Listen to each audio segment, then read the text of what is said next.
Selamat datang channel Trading for Better Life. Di video ini saya coba menganalisa satu emiten ada rencana untuk mengakuisisi perusahaan OLX. Bagaimana potensi saham di kedepannya?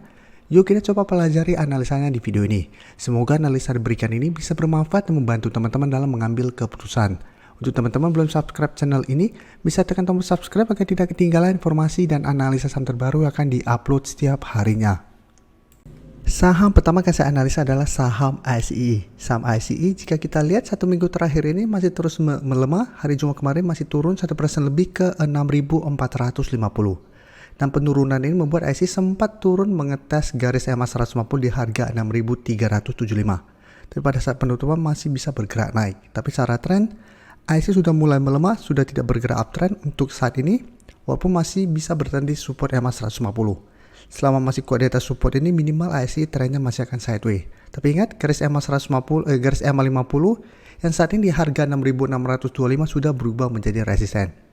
Dan garis MACD telah saat ini juga masih terus bergerak turun. Dan bisa kita lihat kemarin kalau pemberitaan bahwa ICE pastikan rencana untuk akuisisi OLX Indonesia. Jadi ICE melalui anak usahanya berencana untuk mengakuisisi. Tapi ingat, ini baru rencana. Jadi belum ada kepastian. Jadi apabila mulai ada kepastian baru akan diumumkan lagi. Dan dari data broker summary, jika kita lihat penurunan 1% lebih ini ada distribusi dengan jumlah lumayan besar. Asing yang sebelumnya terus akumulasi bisa kita lihat 2 hari terakhir mulai keluar dengan jumlah lumayan besar. Jadi secara tren ASI sudah tidak bergerak tren karena sudah turun di bawah garis EMA 50 dan saat ini memang masih bertahan di atas garis EMA 150. Tapi ingat, apabila teman-teman sudah berhasil dapat di harga bawah, menurut saya pertimbangkan untuk take profit apabila ternyata garis EMA 150 gagal bertahan. Sedangkan untuk teman-teman yang saat ini ingin coba entry, menurut saya masih bisa coba pantau saham ASI walaupun ada distribusi, tapi karena satu minggu terakhir sudah terus bergerak turun, terbentuk bisa kita lihat 5 candle merah, saya lihat masih ada potensi untuk technical rebound sementara. Jadi minggu depan saya lihat IC masih ada potensi untuk turun mengetas garis EMA 150 sampai 6.300. Apabila masih bisa bertahan, misalnya masih bisa coba entry dengan target jangka pendek di 6.600. Jadi pertimbangkan untuk take profit pada saat terlihat rebound. Tapi pada saat mendekati 6.500 sampai 6.600 ternyata IC gagal dan mulai berbalik arah, misalnya pertimbangkan untuk take profit. Selanjutnya gudang garam bisa kita lihat secara tren saat ini masih sideways untuk tren jangka pendeknya atau dalam beberapa bulan juga memang masih sideways karena masih tertahan di sekitar resisten di sekitar 28.500 dan di atasnya masih ada resisten kuat di 30.000. Jadi beberapa kali mengetes resisten ini gudang garam gagal break, turun kembali mendekati support sekitar 27.000 masih bisa bertahan. Dan dalam beberapa minggu ini gudang garam sempat beberapa kali mengetes support EMA 50 dan masih bisa bertahan dan rebound kembali.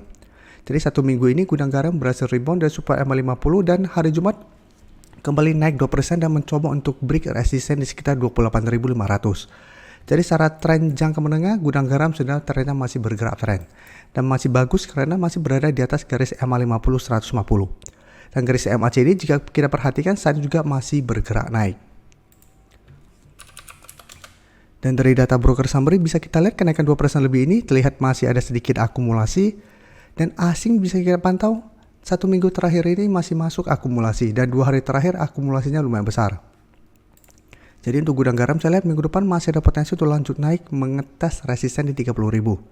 Tapi apabila teman-teman sudah bersedia dapat garis EMA 50, menurut saya masih bisa pertimbangkan untuk take profit dulu apabila ternyata gudang garam masih kesulitan untuk break harga 30.000 ini. Karena satu minggu terakhir sudah mulai bergerak naik dan sudah ada 4 candle hijau.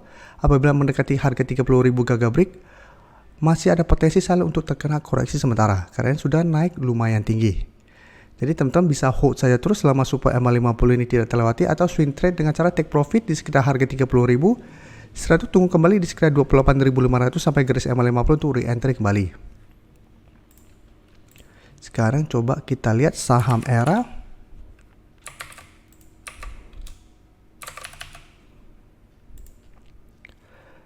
Jika kita perhatikan saham ERA hari Jumat kemarin naik 1% lebih ke 480. Tapi secara tren, ERA saat ini memang masih sideways, tapi masih berada di bawah garis EMA 50 150. Jadi garis EMA 150 saat ini di sekitar 482, garis EMA 50 saat ini di sekitar 486. Dan di atasnya memang masih ada resisten kuat di harga 500. Jadi beberapa kali ERA mencoba untuk naik di atas ketiga resisten ini memang masih gagal dan kembali bergerak turun. Tapi untuk support bisa kita lihat saat ini masih di sekitar 470. Dan dari data broker summary bisa kita lihat pada kenaikan 1% lebih ini sebenarnya ada akumulasi dan asing juga terlihat masuk akumulasi pada kenaikan 1% lebih ini. Jadi untuk ERA menurut saya minggu depan masih bisa coba pantau apabila teman-teman ingin coba entry dan swing trade. Apabila minggu depan masih kuat berada di atas 480, menurut saya masih bisa coba entry dengan target jangka pendek menurut saya masih bisa di harga 500. Jadi apabila berhasil naik di atas 480, menurut saya masih menarik untuk entry, dan apabila ternyata setelah naik mencoba untuk break 500 masih gagal break, bisa pertimbangkan to take profit. Atau teman-teman bisa hold saja terus selama 480 tidak terlewati dengan target lebih jauh di sekitar 520 sampai 530 untuk target yang lebih jauh.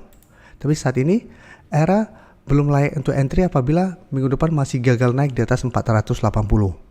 Selanjutnya saya akan coba analisa JPFA yang hari Jumat masih lanjut turun 3% lebih ke harga 1315. Bisa kita lihat di grafik, JPFA sebelumnya sudah mulai reverse uptrend dari downtrend menuju uptrend setelah berhasil naik di atas garis EMA 50 150. JPFA terus bergerak naik, tapi bisa kita lihat pada saat menyentuh 1400 JPFA gagal break. Beberapa kali mencoba untuk naik kembali di atas zona resisten 1350 sampai 1400, ternyata JPFA masih gagal break. Dan satu minggu ini kembali melemah dan hari Jumat sempat turun mengetes support EMA 150 dan garis EMA 50 di harga 1275 dan masih bisa bertahan. Jadi secara tren sebenarnya JPFA masih oke trennya selama masih kuat berada di atas kedua garis EMA ini. Tapi yang harus kita pertimbangkan, saat ini ada rumor bahwa JPFA ada potensi untuk keluar dari indeks RQ45.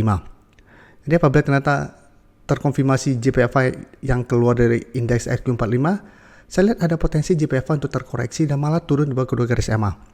Jadi teman-teman sudah berhasil dapat di bawah garis EMA 50 150 dan saat ini masih hold. Menurut saya harus tetap pantau terus saham JPFA, dan jika kita perhatikan di broker summary, penurunan 3% lebih ini sudah mulai ada distribusi, asing juga 3 hari terakhir sudah mulai keluar dari saham JPFA. Jadi apabila teman-teman masih hold belum take profit, harus pertimbangkan untuk take profit apabila ternyata minggu depan tembus kedua garis EMA ini. Karena apabila tembus, maka secara tren akan mulai bergerak downtrend kembali. Dan untuk teman-teman ingin coba entry saham JPFA, karena satu minggu terakhir sudah mulai bergerak turun, masih bisa coba tunggu di garis EMA 150, entry apabila memang masih bisa bertahan dan rebound. Jadi bukan berarti kita tunggu dan langsung entry pada saat menyentuh target harga ini, tapi entry apabila memang terbentuk candle hijau.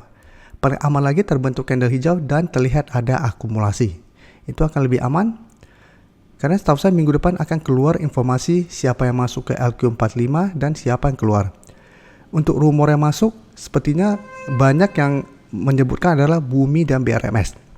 Kedua saham ini sampai saat ini masih terus bergerak naik. Dan kedua saham juga yang sudah kami masukkan ke watchlist bareng teman-teman member yang sampai saat ini harganya masih layak untuk di hold. Jadi untuk JPFA harus hati-hati apabila terkonfirmasi keluar dari RQ45, saya lihat masih ada potensi untuk menembus kedua garis EMA ini. Terima kasih telah menonton video ini. Like dan share video ini bila bermanfaat bagi teman-teman, dan support channel ini dengan cara tekan tombol subscribe agar channel ini bisa makin berkembang dan bisa membantu lebih banyak orang lagi. Terima kasih.